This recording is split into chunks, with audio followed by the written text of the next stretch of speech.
right. Good morning, everyone. Welcome to the May 8th morning mug with the Arlington County Democratic Committee. We are here joined by our two candidates seeking the Democratic nomination for the Arlington County Board. We have Chanda Choun and Takis Karantonis. And so the setup for today, we're going to have 5-minute opening comments from Takis and Chanda. And then we're going to have about 5 minutes each. Then we're going to have about a 30-minute question and answer session. This is a candidate forum, so it's audience-driven questions. So please place your questions in the chat as it goes along, and then I will pose the questions to the two candidates. And then after those 30 minutes, we're going to have closing comments from Chanda and Takis. So with that, as agreed upon earlier, the first person to speak for opening comments is Takis. So Takis, whenever you are ready.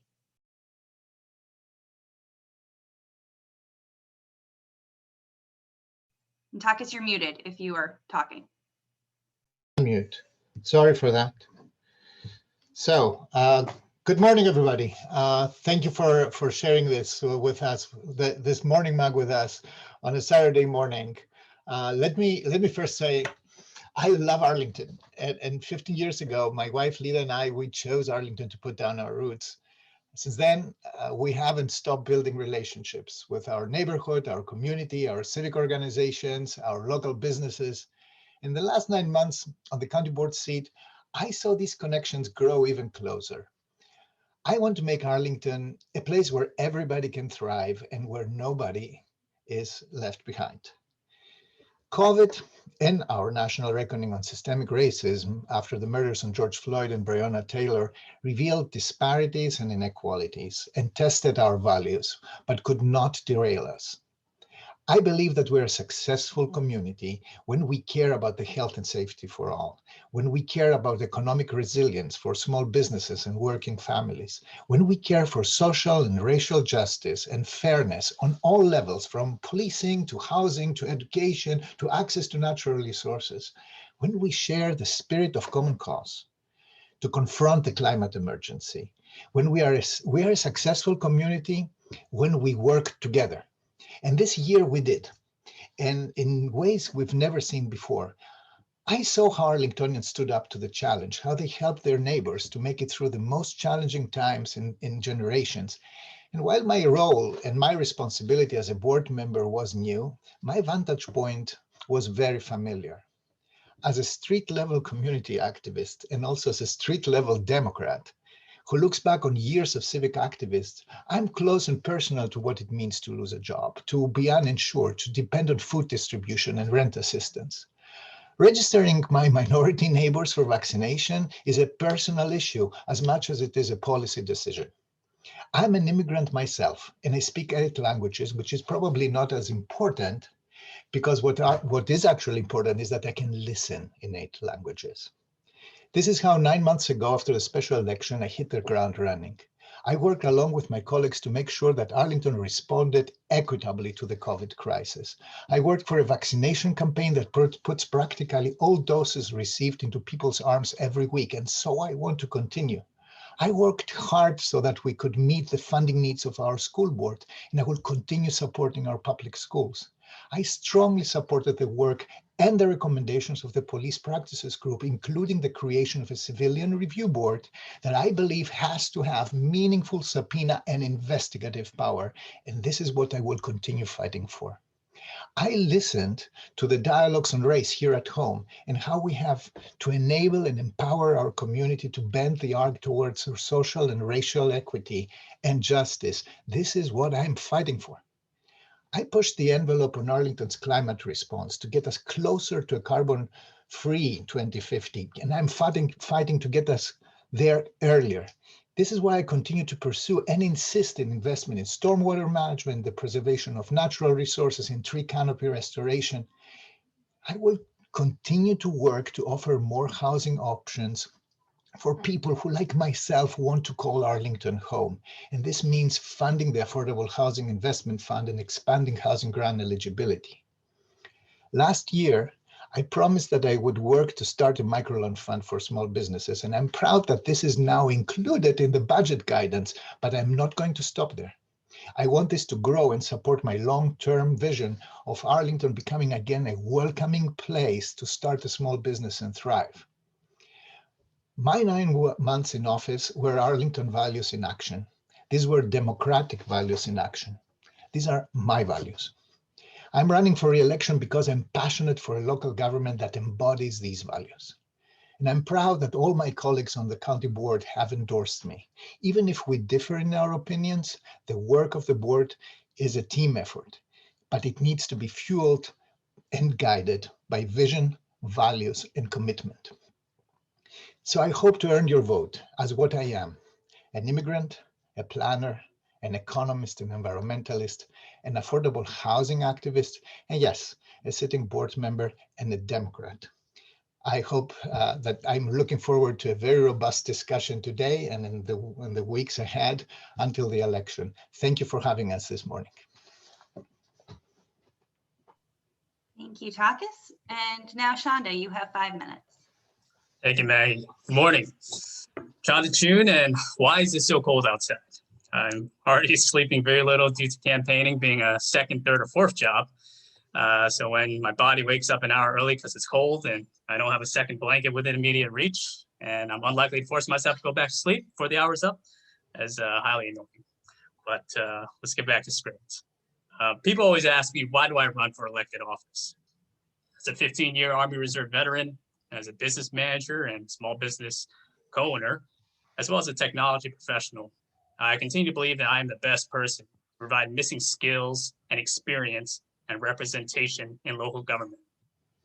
Representation that will lead us successfully into a post-pandemic new world. Each run adds to our collective story and forces changes, both large and small. But there are also other fundamental reasons about who I am. As a Christian, by way of the church that sponsored my family as refugees to America during the Vietnam War era, I believe that giving my life to others is the ultimate act of love. As a Buddhist, by way of my family heritage, I believe that we are accountable for all that came before us and bear the responsibility for all who will come after us. Thus, we have a system that needs fixing and wrongs that need righting. My Freedom and Justice Plan for Arlington, a culmination of 4 years of community campaigning and study, calls for fundamental changes to local power and policy. It will secure the local economy amidst a remote work revolution. It will be aggressive, adaptable, accountable with vaccine rollout. It will close the digital divide by declaring that all Arlingtonians will have universal access to fast, portable internet by 2023. It will protect our middle and working class. It will grow our diverse communities. It will empower a Truth and Reconciliation Commission, central citizen body with staff to methodically examine Arlington's past and propose restorative action for the future. It will update the local form of government to become more representative and responsive. A local form of government created in 1930 during the height of the Jim Crow era when Arlington was almost 40% Black, resulting in an all-white county board for most of the past century. With me, we can take a stand on what Arlington will look like 20 years from now.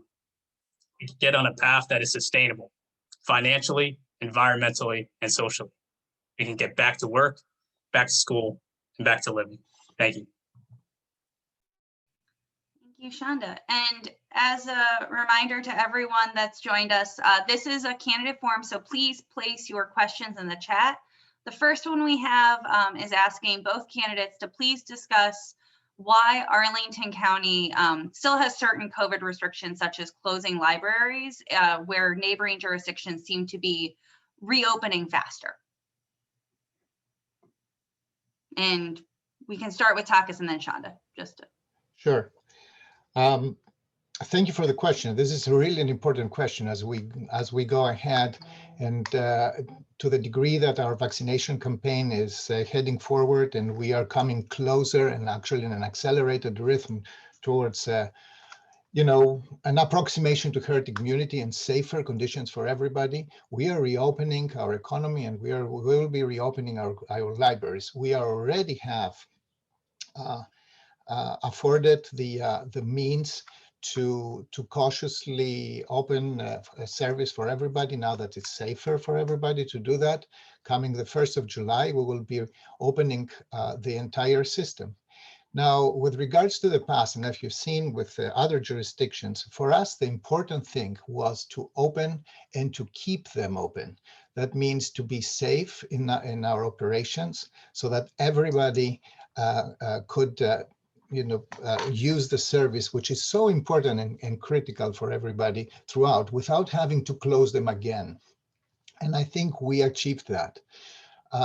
It has been very difficult for us to recruit again the personnel and the means. We have done that, we've funded that, and we are looking forward to open all these services as soon as humanly possible. And I also have to say that I cannot be thankful enough to our staff who have been serving more than 3,000 library users throughout a very difficult time before they got vaccinated, when there was a huge, there were huge liabilities around where people, were hospitalized. We lost 254 Arlingtonians this pandemic. There were a couple of members of staff in our libraries that were hospitalized, and I'm very cognizant of that. But now we are in a good place to start again. Thank you, Takis. Chanda, same question. The closure of our libraries has been heartbreaking, and the continued limits on their opening also continue to be heartbreaking. I was standing outside Arlington Library a few weeks ago, and I saw a little boy and his mother walk up to the door on a Friday afternoon, maybe 3 or 4 years old. He's all giddy and happy and hopping and everything, but when they went to open the door, it wasn't open. It was a closed Friday afternoon. And the little boy broke down crying, and the mother could not console him. So I don't think it's acceptable that we lag behind neighboring jurisdictions on our library reopenings. It should have been and would have been a priority if I was an elected representative. It's crazy that I can walk into a bar and get a beer, but I can't walk into many libraries and get a book. And that's just crazy to me. So we need to do more. If we are a world-class locality, as we like to say, we should get our libraries open. Thank you.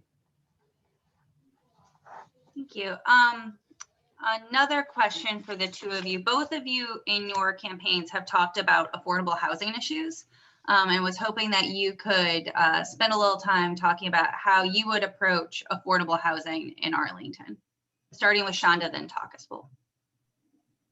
So we have to look at affordable housing, say, in 4 layers. So first you have the direct support that involves rental assistance, vouchers, grants. So that's number one, and we've been doing a good job with that. We've got a lot of financial support that the county manager has provided under the direction of the county board. We've got support from the state all the way up to the federal level, be it with the evictions moratoriums, with all the funding that has come from the stimulus measures and Rescue Act plans. The next piece is from a development perspective. Once again, I will say I do like the tools at our disposal. How we indirectly finance committed affordable units via the Federal Housing Investment Fund, how we provide zoning exceptions and site plan approvals based on whether developers contribute money or contribute to committable affordable units. But I believe we need to take a higher step. We really need to start thinking regionally about housing. When it comes to policy and discussions on it, I always feel like people believe or speak as if there's a wall along our borders. There's not. People make reasonable and rational decisions when they decide on housing. And if our neighbors are not shouldering the burdens from a policy perspective and how much they're building and how much they're committing to affordable housing, it's a hard lift for Arlington to do its own thing in regards to building and providing affordable housing. If we can increase supply of both committable affordable units and market affordable units throughout the region, we're in a much better spot. So I think that when it comes to, as we're redeveloping our affordable housing master plan as reaching its 5-year term right now, I want to see analysis from staff and discussion among our leaders about what is happening in the region. And not just the DC, Maryland, Northern Virginia region, also down to Richmond and so forth. We're building mass transit that's widening the field of where people can live. We're going to soon, within, I think, 2 years, thanks to our Democratic state legislators and congressmen folks, we're going to have hourly train service between DC, Arlington, and Richmond. That's crazy. So let's start thinking regionally about affordable housing while staying committed to what we've got going here at the local level. Chanda. Takis, same question. So that's a fundamental question. This is one of Arlington's biggest challenges. I've been a housing activist since the day one I put foot in Arlington, and it was very clear to me. For 20 years, we have lost our housing, more than 20,000 units of market rate affordable housing, of middle class housing. So it's not that we cannot expect from our neighbors to lift this burden. This is our job to find solutions to that, and we have to find them here. No Arlingtonian should be displaced because of the lack of housing options. And the first thing that we should remember is that one of the reasons why we have the problems that we have with affordable housing is the racial segregation that we had for so many decades, where 25% of the population lives on the 75% of the land, while the rest lives on far less than that. Now, the important thing here is to say, I am really focusing on corridor development. I worked on Columbia Pike. I'm a planner. I'm working right now on the Richmond Highway. I'm invested in the Lee Highway process. We have to look at our other transit-supported corridors, like Glebe Road, for example. We have a lot of opportunities there. So corridor development is really the #1 focus for us. The second thing is we have to invest even better on in a more targeted and smarter way in our affordable housing investment fund, and expand eligibility for housing grants and rent assistance. Make no mistake, during this pandemic, we have had some one-time money to support these functions, but the problem is how we do it on a sustainable way and on the long term. So I've worked very hard to make that really sustainable over many, many years. Then we have to think forward about how really we fix the issues of racial and wealth segregation, how we invest in housing that is available to all Arlingtonians, that we have housing forms with affordability that meets different levels of demand with different options. And that means that this is a sustained effort. This needs the entire community to be engaged. And I am very, I'm there to empower the Arlington community and the Arlington government to work together in order to find and create the set of tools, of many tools, that we have to put forward to solve this problem on the long term. Thanks, Takis. So the next question is related, and probably a quick answer to both of you. So starting with Takis, a question from the audience of a long-term Arlington resident with a good retirement plan, but is really concerned about facing fast rising assessments on their house and higher property tax payments to the county. What will you do to cap such taxes on retirees like them? Thank you for the question. This is another important issue. Indeed, our bimodal housing, the lack of supply over many decades has actually consequences not only to those who have been to the moderate and lower income Arlingtonians who cannot find housing in Arlington anymore, but it also begins to have severe consequences for the middle class that has to pay for higher assessments, because when there is a lack of supply, housing prices go up, and therefore the assessments go up, and therefore it's more burdensome for many middle-class Arlingtonians to continue paying higher taxes on their homes. So solving the supply issue actually is the way to bring effective long-term relief and normalize again our housing market, exiting this bimodal situation that we have, only high rises versus only single family homes. This is why I am really invested in progress in the missing middle housing study, that because this will rebalance our housing market. At least I expect that we will have insights on how to rebalance our housing markets on the long term.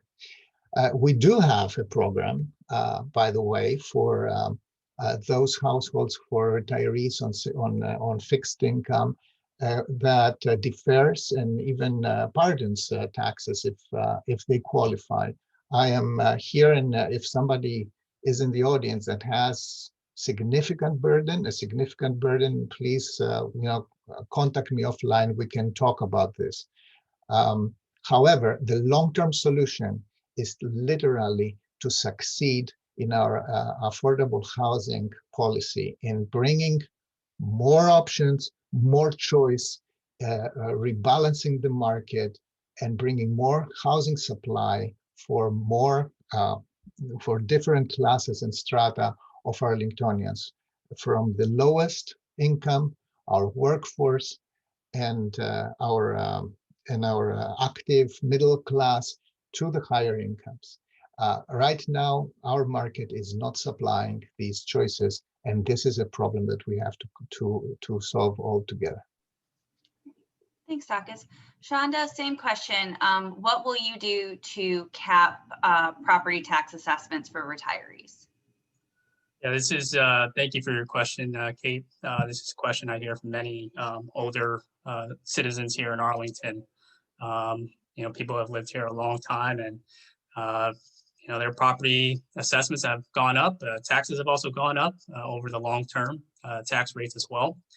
And it's hard to keep paying for that, especially as you reach retirement or have a fixed income. I do support existing programs that look at deferring these tax payments based on your income levels. I'm not sure about totally forgiving them, because the properties eventually will be sold. But ultimately we have to look at the root cause of your tax bills going up besides the assessments. We have to find ways to increase the revenue that the county government collects, ideally from the business sector, from transitory people who come into the county, such as the hotel tax, meals tax, and things like that. And our vacancy rate for our commercial buildings is now approaching or at 20%. We got to fill those buildings. If we can get more revenue from commercial, from business, in theory and ideally, we can lower or hold the line on property taxes for our longtime residents. So that's the ultimate math. We've got to get money coming in from a lot of these sources that were destroyed by the pandemic, but also we were dealing with even before the pandemic, with our vacancy rate. So that is what we need to deal with. It's at the top of my freedom and justice plan, that we need to make sure that we are adapting and safeguarding our local economy for an economy that's now exceedingly remote, that's facing changes from automation, artificial intelligence. And we as a county board, to the county manager, to Arlington Economic Development, we need to be making sure that they are looking in the right places, attracting the right businesses, so that our economy supports our existing residents and services. Thanks, Chanda. And the next question is also going to start with you. So now that we are getting towards reopening with the vaccination efforts in Arlington, what will you do to make sure Arlington's unemployment rate is back to or lower than pre-pandemic levels as we move forward in the recovery? So that's a perfect segue or follow on to what I just said. Let's get our small businesses up and running.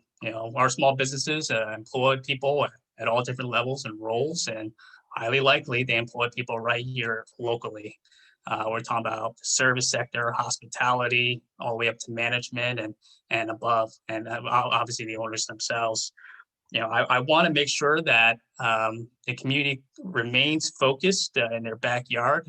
What was great over the past year, in the midst of a year of terrible things, was how much the community rallied to support their neighbors, support their small businesses, and buy locally. So I want to keep that ethos alive. As a leader, with my own platform, I want to continue to publicize our local businesses, many that have been here for years or decades, and make sure that we create that emotional bond between people in their backyard and their local businesses, so they continue patronizing these businesses and restaurants instead of, taking a afternoon jaunt to the DC or elsewhere. But we also have to look at special opportunities now. I want to increase, our partnerships with local colleges and universities that we're already planning to expand, but really let's make sure that the relationship's good. I want to see Virginia Tech expand, George Mason University, Marymount University, increase town-gown relationships. I want to see those college kids, out and about and patronizing our businesses and volunteering and things like that. So I think we can get to, our pre-COVID economy again and do even better. Once again, if we have a hands-on focus, both inside the government and outside government, on our local economy. Thank you. Thanks, Chanda. Takis, same question. What will you do to make sure Arlington's unemployment rate is back to or lower than pre-pandemic levels? Yes, this is a very important question because this is really at the bottom line of our lives right now. The biggest, from the get-go, when I ran last year, I promised, and it came from experience over many years working with small businesses on the street. I promised to find ways to financially support, to keep afloat our small business environment. 92% of all businesses in Arlington have 50 or less employees. So that gives you an idea of how important our small business sector is and how critical it is to support our small business sector, putting money where our mouth is and making it in a smart way. I supported a revolving fund, a microloan fund, especially for the smallest of our businesses, those who are actually employing most of our people at the bottom line of our economy. And I am continuously supporting our economic development efforts on all levels. For me, economic development is an absolute priority right after confronting the climate crisis, which also is related to jobs and to business opportunities and to moving us forward. For me, this has always been, I'm an economist, so for me, this has always been the center of attention. And not only are we going to do this, put money, support our businesses, provide the technical assistance so that they don't fold in the current environment. And we are also trying to empower and to recruit a new generation of investment. Arlington has to beacon to Virginia that we are here as a leading community that welcomes investment. But make no mistake, that is also intimately connected with everything else.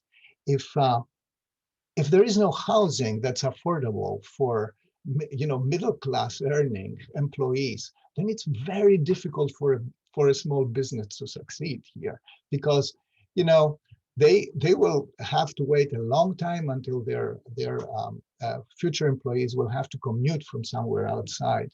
You know that how this is. So all this ties together.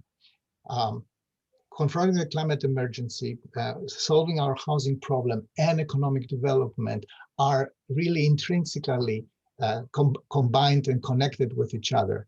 And I've been working on making progress on all these with specific programs like the microloan program that we are going to start now, like the grants program that helped several Arlington businesses to survive through COVID. And so we are not waking up to an environment of franchisees only, but we could keep some of our legacy businesses around. And we have to focus on creating and welcoming entrepreneurship. And especially when it comes from minorities, when it comes from women, these are the most active parts of our community. This is where our commitment to equity takes shape. When we say, yes, well, you're welcome to start a business here in Arlington. Here, how are we going to help you with technical assistance, with money, and with social support all the way. Thanks. We've got a couple more questions. Well, quite a few questions have come in. So this starts again with Takis. So Takis, how are your plans for Arlington's future growth, taking into account equity and representation and the lessons we are learning from the pandemic? This is a very comprehensive question. So Arlington's growth, to begin with, is not an option. It's something that we have to manage. This is we are a very attractive and desirable place to live, to start a business, to invest. And I remind everybody that for every dollar invested, new job opportunities are created. So people will continue to come in. I think the number one problem is what happens with the people who are already living there, how to avoid displacement. So our commitment to growth and to equity has first to make sure that nobody is displaced, that growth works for everybody and not only for those who are at the top or at the top of the wealth scale.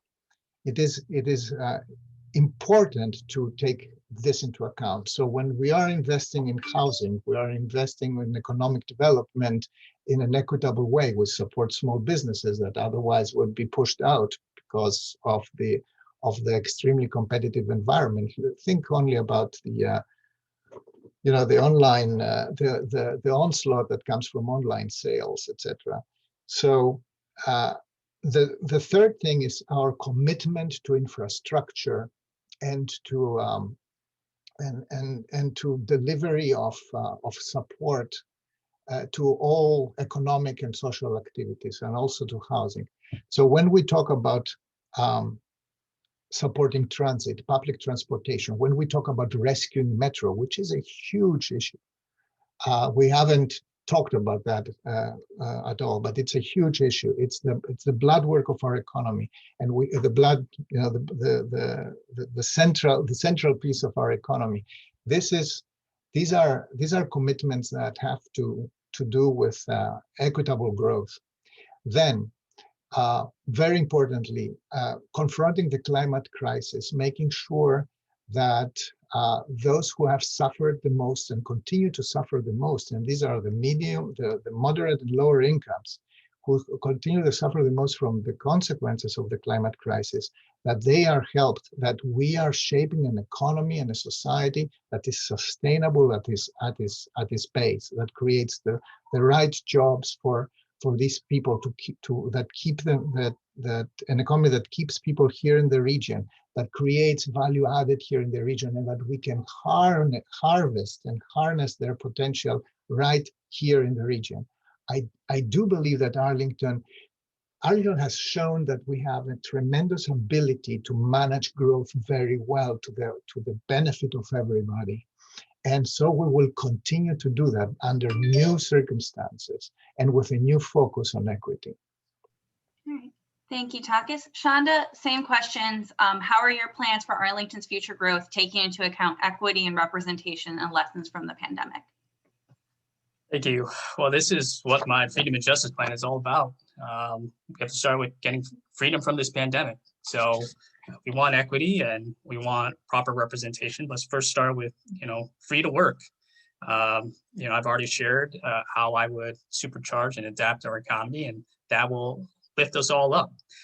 We need to make sure that, our service and hospitality sectors, all the way up to our professional services and beyond, are, rehiring again. Number two, free to learn. This is why, I spoke passionately about reopening our libraries, and I've also talked about our community centers. Libraries, community centers are crucial points for many populations that don't have as many resources. growing up, my parents, they were working minimum wage jobs, and they didn't know English, but they knew libraries had books, and that was a good place to have a kid. So they would drop me off there and, run around for hours, scanning the bookshelves. And that's why I stand before you now, speaking great English and successful.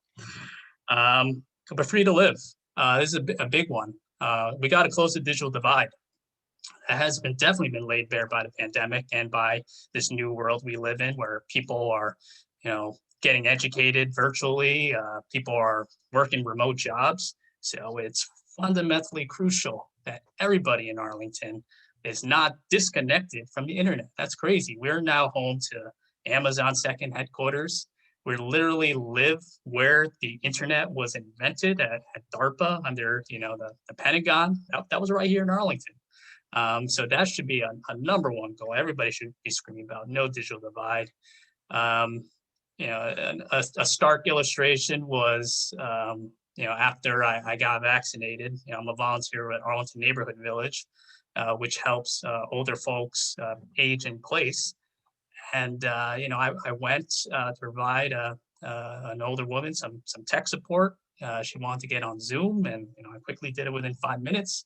But she had been waiting almost a year for somebody to come and get her on Zoom so she could, attend her virtual church services and talk with her friends and family. So that was a punch to the gut. And so when I talk about closing the digital divide, that means making sure people have service, making sure people have devices, and making sure people have, they're enabled to use it as well.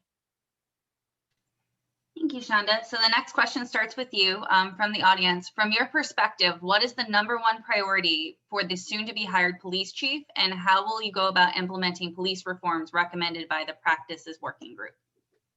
Number one, I mean, you've got to start with competence. Can they do the job? That's number one. Do they have a long history with an understanding of law enforcement and emergency preparedness? Can they handle a locality of our size, of our population? Can they manage, recruit, and sustain a workforce? But then also the more soft parts of the job, which we expect, and frankly, I'm not seeing from county manager and our electeds, the front-facing part. This next police chief, it's crazy that think about this. This goes into my whole form of government part of my platform, but it's crazy, sort of crazy. And I get why it's set up this way, but we elect our sheriff, people choose a sheriff, but we have no direct input, aside from surveys, direct input into who our police chief is. So I want to see, before even this police chief is selected, I want to see who the candidates are. I want to see more of the process by which the county manager and the county board will select this next police chief, because it's just not going to work if we don't have proper community buy-in. I don't want to reach a situation like we have in neighboring Fairfax County, where they have hired a new police chief from Maryland who has had very problematic history with law enforcement. So number one, of course, we want a competent police chief, but number two, we want the community to be able to be involved in that process. And that will really bring, the values and the expectations that we have now, which are rapidly changing. I'm not going to pretend I know what everybody needs and wants, but this is why we need direct community input into who is being selected and how they're being vetted. And finally, with the police practice working group, number one is money. I support, and I'm super happy due to grassroots efforts that we brought about and have had a police practice working group that is starting to be implemented. County manager provided funding for it. I would continue to support that and provide the funding to implement the rest of the PBG's recommendations, including civilian review board, alternatives to calling 911, alternatives to getting arrested and things like that. So that's where I am. And once again, I call everybody to ask and lobby to figure out where are we with getting our next police chief. Thank you, Chanda. Takis, same question. From your perspective, what's the #1 priority for the soon-to-be hired police chief, and how will you go about implementing police reforms recommended by the Practices Working Group? To me, the #1 priority, selecting a police chief is a very, very important personnel decision. There's no doubt about that, especially in the light of all the work that the police practices group has done, the recommendations and conclusions of which I fully support. But to answer the question specifically, I think that the number one issue or the number one priority for me will be to restore trust and accountability. It is very important, and I believe, and this is why I'm such a ardent supporter, not only of the general recommendations of the police practices group, but specifically of the institution of a civilian review board that has meaningful subpoena power and investigative power. It is important because this is one step forward in creating and recreating the bonds of trust and making sure that we see policing from the point of view of the communities. We haven't been seeing that until now, from the point of view of the policed communities. There is a lot of, the Police Practices Review Board has brought to the light a lot of issues where we didn't do very well, despite the fact that many Arlingtonians are in general satisfied with the professional work of our police force. And I'm also one of those who say, yes, our police force has in general performed very well compared to others. But that doesn't mean that we don't need to do even better. We don't have to make significant efforts to see the work of police from the point of view of those communities who have been disadvantaged, marginalized, even racially treated in a different way by a culture, not necessarily by the individual officers, but by a culture that we need to change. So I see the function of the leadership of the Arlington Police Department as I see it as their first order of delivery, the restoring of trust and accountability. And this is why I really hope, and I'm really looking forward for anybody who will be nominated to open up to our community, to be present everywhere, and to actually support the accountability, a new accountability structure as embodied by a civilian review board. Look, in Arlington, we used to have a better concept of community policing. So over time, we have lost focus on this. We have to regain focus on this. We have to make sure that we continue to have a sound and an equitable control or an equitable input, to have sound and equitable input in policing practices. We have made significant efforts, and I supported every single one of these to improve on our mental health response, to improve on our on the ways we treat juveniles, etc. But we have to do way better. So I'm expecting from the leadership of the Arlington County Police Department to actually lead the charge, to show that they are absorbing all this and that they are willing to work with our community, with advocates and with all parts of our Arlington society to make progress there, equitable progress, and to see policing from the point of view of the policed communities. So I'm really looking forward to these decisions. While I think that at the same time, we have to adopt the recommendations of the police practices group and be specifically forceful when we support a civilian review board that will rebalance trust and accountability. Takis. So I think we have time for one more audience question, and we're going to go for a completely different direction. So starting with Takis, will you support urban farming in Arlington? Maximize access to healthy, local, sustainable food, not just community gardens, but also commercially. Am I first? Yeah, Takis, you were first. Oh, yes. I am a consumer of the products of urban farming. Unfortunately, the farm is not in Arlington. It is in DC, but I enjoy a lot of salad from this bar, and it's absolutely great. Local farming is, urban farming is a great way to, is a great sustainability policy. I do believe that part of our of our commitment to biophilic principles and part of our new urban economy will be to accommodate the possibilities and the possibilities of supporting urban agriculture to the degree possible and where possible. I cannot speak high enough about really, sometimes I would say industrial scale of urban agriculture. I've seen in other cities how this can work, with a good, healthy system of distribution through our many farmers markets, through other distribution methods that commit, they're like a subscription system like we have at home. So my answer to this is absolutely yes. I do think that this has a lot of future. I do think that we will find even new possibilities in our even in our denser areas where we can sustain urban agriculture endeavors. We should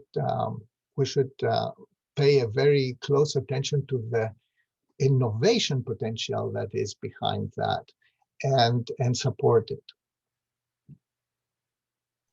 Thank you, Takis. Chanda, same question. Will you support urban farming in Arlington? Look, we've got a 20% commercial office vacancy rate, got empty office buildings. Let's fill them with farms. I'd like to point out there's a business called Fresh Impact Farms here in Arlington. That's actually a commercial farm right here in Arlington. Let's have more of that. This is actually a sustainable way for agriculture throughout the world. Talking big picture, like just think about it. Why do we have farms like today and for the past centuries that cover acres, miles of fields? That just makes no sense. Imagine, and not just imagine, it's real. Imagine if we can build vertical farms that use artificial light and hydroponics and water to grow in a way that's efficiently and closer to the consumer. I mean, the pandemic has shown that, when we had delays in deliveries and things like that, that when it comes to logistics, when it comes to not having fossil fuel emissions, we want our food grown as closely as possible. We don't have traditional farmland around here, but we do have buildings. So let's grow food in there. It can be done. And also don't forget about pot, marijuana, which is, fast reaching legalization in all parts of the country, including the Commonwealth.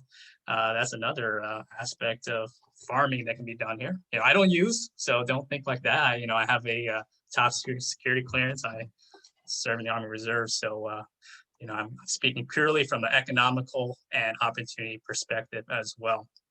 But also, aside from the business and economic perspective, I see some school board members on this call, or I did, Dr. Candidate, but let's work hand in hand and get our kids' hands in agriculture early. I'd love to see, kids being involved in gardens and learning about how to grow foods and plants and things like that. So let's look at the whole life cycle of how we consume food and how we teach about food and have a really cool agricultural future for Arlington.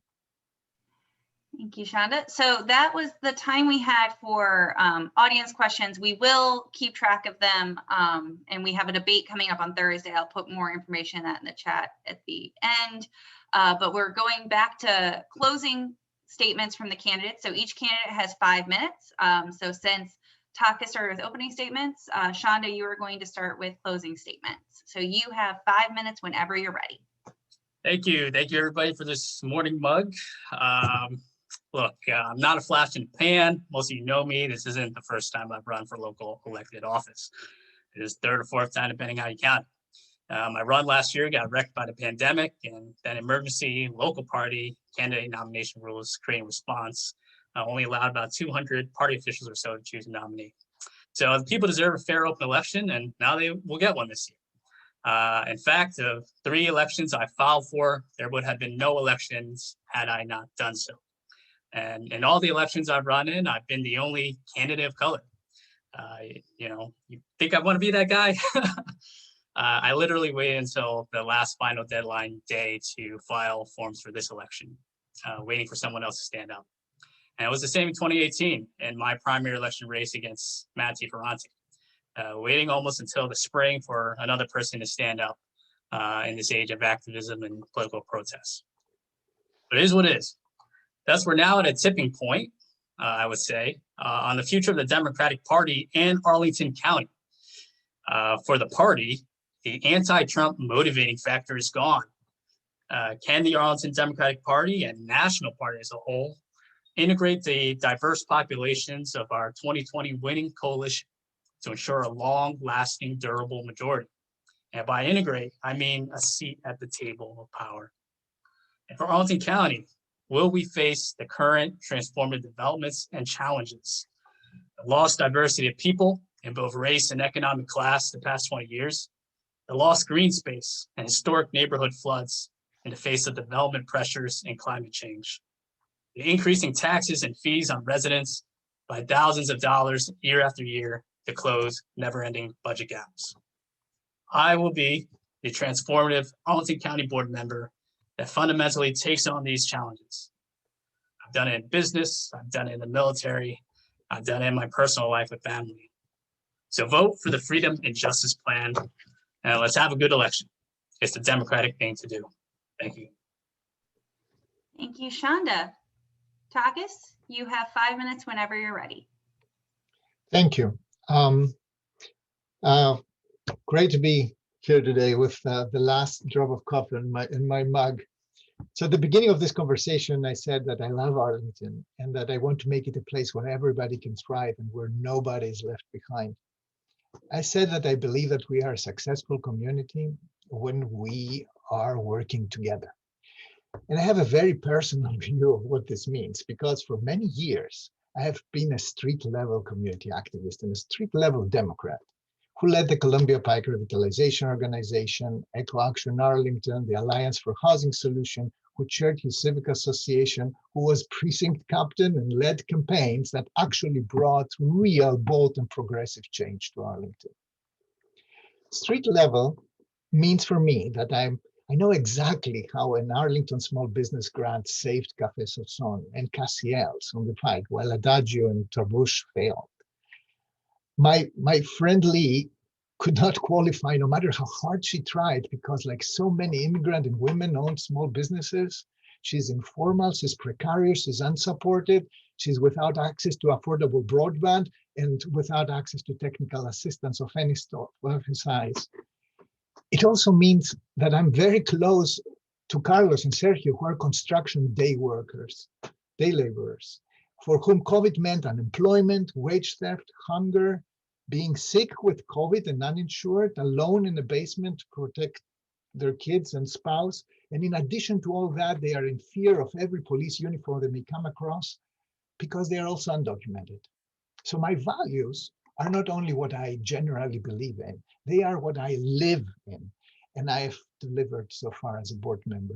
I'm running for re-election because I'm passionate for a local government that embodies these values. I said that I'm proud that all my colleagues on the board have endorsed me. These are the people I work with. And this is also true for all the other endorsements I received so far, for Senators Ebin and Favola, for the delegates Lopez, Sullivan, and Hope, for the unions and the Sierra Club who endorsed me on my record and on my vision for the way ahead. And most importantly, the citizen leaders who endorsed me, like J.D. Spain, Tanya Talento, and Paul Ferguson, Jay Fissette, Kidist Ebenezer, or Jeannie Diamond. The bottom line here is that those who endorsed me is because we are partners and we are working together to make Arlington a better place for all and nobody leaving behind. I bring the experience, the competence, the vision in planning, urbanism, economic development, housing, transportation, environmental policy. I've been in the trenches and I have the passion to shape our future. During the last campaign and while in office, I listened. Arlington really told me what they cared about. And if re-elected, I will continue to listen and amplify the community's voice at the board table. So I hope to earn your vote as what I am. I'm an immigrant, a planner, an economist, an environmentalist, an affordable housing activist, and yes, a sitting board member and a Democrat. Thank you so much for sitting with us today and having this conversation. Thank you, Takis and Chanda. To that point, thank you everyone for joining the Morning Mug. It's great to see civic engagement early on a Saturday. If you still have questions or want to see more of our two great candidates, this Thursday, May 13th, will be the Arlington Democrats candidate debate. There's a link in the chat where you can both register for the event and you can also submit questions. So if you had another question come up during today's conversation or ones that we might not have had time for, please make sure to submit your questions and attend the debate this Thursday at 7:30 p.m. The other thing I wanted to just remind everyone, the election is June 8th. So we have 1 month from today for you to go vote. Early voting is available now. If you are interested in going to vote early, I'm also adding to the chat the times, hours, and locations where you can go cast your ballot early. We're really glad that we've had the ability to have 3 satellite locations for the June primary. Again, the county board primary is June 8th, but you can start voting now. So with that, thank you everyone for joining us this morning. We appreciate you joining us. And if you want to go back and listen to this conversation, it will be posted to the Arlington Dems YouTube channel.